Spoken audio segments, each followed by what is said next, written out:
Keyseriyə və ya doğuş hər ikisinin göstərişləri var.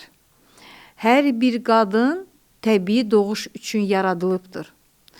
Lakin göstərişlər var. Həm keyseriyə üçün, həm doğuş üçün göstəriş və əks göstərişlər var. Bəzən bir qaynanəyə anlatırsan ki, sizin gəliniz doğuşa girə bilməz. Nədən? Çünki burada fizioloji olaraq, anatomik olaraq sərhədlərimizi pozuruq və biz bu xanımı doğuşa buraxa bilmərik. Əgər doğuşa buraxarıqsa, bu bir travma olacaq həm qadın üçün, həm də doğulan körpə üçün. Lakin qaynanə israr edir ki, yox, mən istəyirəm ki, o doğsun. Bəzən də səbəb nədir?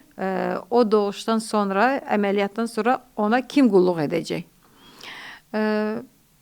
Bu yaxınlarda oldu. Xəstəmizi buraxdıq doğuşa. Pasient doğa bilmədi. Nədən? Çünki pasientin boyu və çəkisi doğuş üçün əlverişli deyildi. Və bu protokollarda da var. Bu pasient üçün keyseriyə əməliyyatı göstərişdir artıq.